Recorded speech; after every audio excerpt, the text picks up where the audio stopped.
Hello and welcome. My name is Charlambos. I go by Bob. I am not your typical painter. And today I am going to start my new painting. And what is it going to be? Well, it's going to be wild horses in the snow.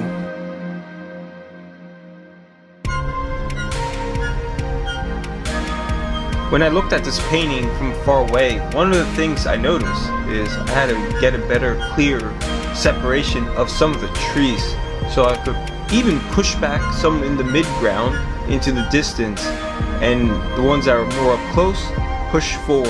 And how do I do that? Well, with brighter colors.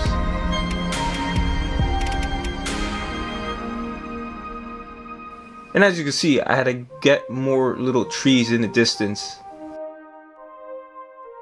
I did not copy every tree for how it's supposed to look or in the exact area.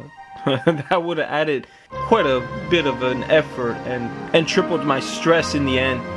So what I did instead is I nitpicked on the photo some of the ones I liked, and also I kind of invented some of the other ones.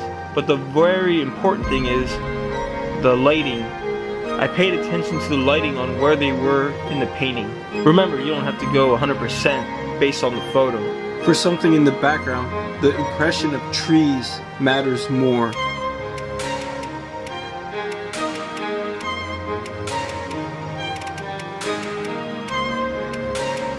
Though it's not too much into the distance, I still had to focus on creating an illusion of texture. Obviously I didn't go crazy with the detail like the foreground, but I made it appear a little textured in the distance.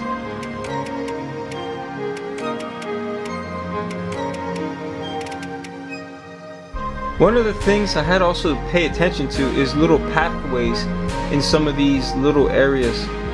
So I actually carved out some white into some of the tree lines in order to make it look like there's actually a path, because the tree line is not a completely solid wall. At this stage of the painting, I scrutinize as much things as possible, including some of the blues in the snow.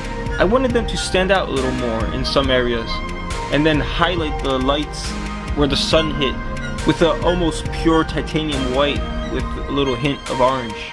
As you can see, some of the trees and plants or bushes have different tones of color.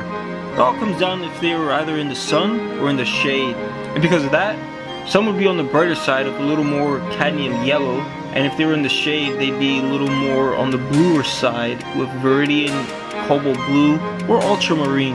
I didn't use much ultramarine in this painting, but I did use it in specific areas where it dominated the blues, and also in the darks. Another thing I did differently from the photo is try to separate better some of the trees based on where they were in the picture plane with more brightness, or the ones behind those trees more cooler tones. Whether it's from bright colors or sharp edges, you gotta have a nice separation, especially the difference between the foreground, middle ground, and background, and everything in between those three. Straight up, this was the hardest part of the entire painting. This particular horse.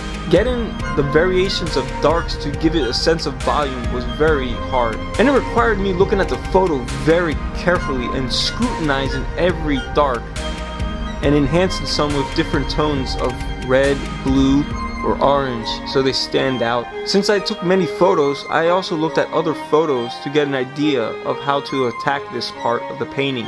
Especially the eyes, because they're barely visible in the actual reference photo. I call this horse Blackie because in the photo he looked pretty black, and I had to pay very close attention to every tone of color. Also, the horse behind him, I added several different tones into the black mixture I had in order to carve out the horse, so it didn't look like a cutout in the end.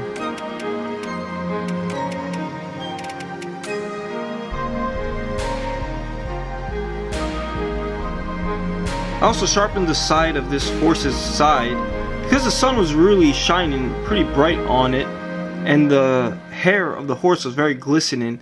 So since the paint was dry, I went back into the highlights and also darkened some of the grooves so the texture stood out more.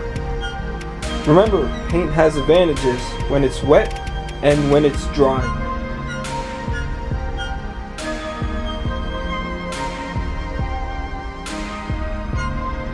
I wanted to enhance this horse's highlight. And then the legs, I kind of waited towards the end to finish them off because I was working on snow and now I'm merging the legs with the snow.